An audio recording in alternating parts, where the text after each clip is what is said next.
ప్రభు యొక్క ఘనమైన నామాన్ని బట్టి ప్రతి ఒక్కరికి వందనాలు చెల్లిస్తున్నాను. ఆయన నిన్ను సంపూర్ణంగా విమోచించడానికి శక్తిమంతుడు. ఆయన నడిపించేటప్పుడు నీ విషయంలో ఎప్పుడు కూడా పొరపాటు చేయడు.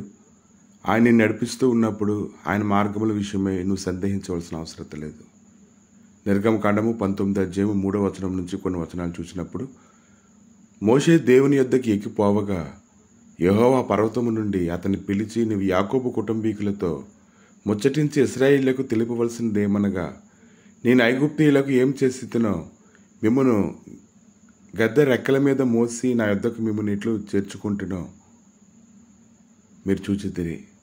కాగా మీరు నా మాట శ్రద్ధగా విని నా నిబంధనలు అనుసరించి నడిచిన యెడల మీరు సమస్త దేశ జనులలో నాకు స్వకీయ సంపాద్యమగుదురు. సమస్త భూమియు నాదే గదా. మీరు నాకు యాజక రూపకమైన రాజ్యముగాను పరిశుద్ధమైన జన్మగాను ఉందరని చెప్పుము. నువ్వు ఇశ్రాయేలుతో పలకవలసిన మాటలు ఇవే అని చెప్పగా, మోషే వచ్చి ప్రజల పెద్దలను పిలిపించి యెహోవా తనకు ఆజ్ఞాపించిన ఆ మాటలన్నీ వారి ఎదుట తెలియపరచెను. ఈ దినాన ఆయనైతే నీ భుజముల మీద మోయశక్యం కాని భారములు మోపాలని అతను అనుకున్నట్లయితే ఇటువంటి ఆశీర్వాదకరమైనటువంటి మాటలు నీతో పలకవలసిన అవసరం లేదు. కనుక ఆయన విమోచించేవాడని నువ్వు నమ్మాలి.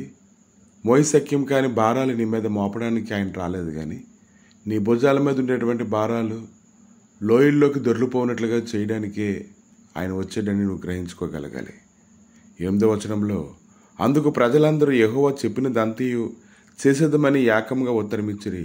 అప్పుడు మోషే తిరిగి వెళ్ళి ప్రజల మాటలను యెహోవాకు తెలియజేశాను.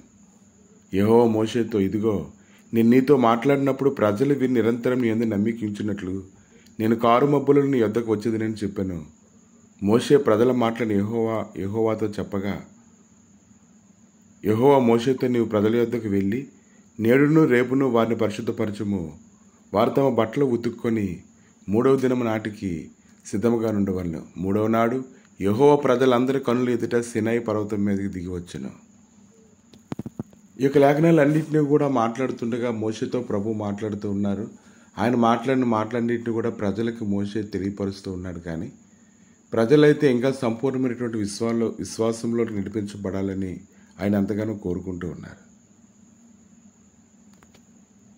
ప్రజల్లో ఇంకా అవిశ్వాసం ఉందని అతనికి తెలుసు. ఇంకా మోషేకు లోబడవలసినటువంటి అవసరం ఉందని కూడా తెలుసు. మోషేకైతే సంపూర్ణమైనటువంటి అధికారాన్ని ఆయన ఇచ్చారు, కానీ మోషే అయితే వారి మీద పెత్తనం చేయాలని కోరుకోవడం లేదు. కానీ ప్రభు తనకు ఆజ్ఞాపించినట్లుగా సంపూర్ణంగా వారి విషయంలో చేయాలని మోషే ఎంతో సాత్వికంగా దీన మనసు కలిగి వారితో కూడా ఉండడాన్ని మనం చూస్తూ ఉన్నాం.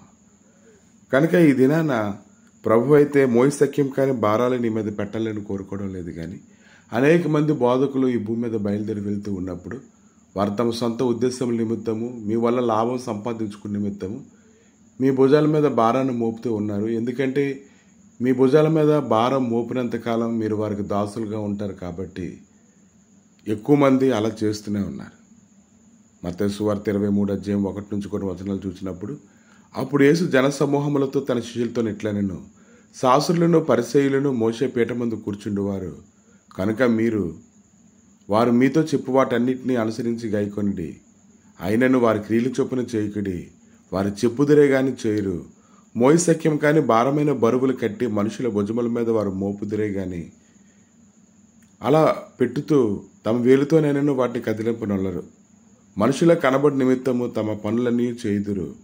తమ రక్షరేఖలు వెడల్పుగాను తమ చెంగులు పెద్దవిగాను చేయుదురు.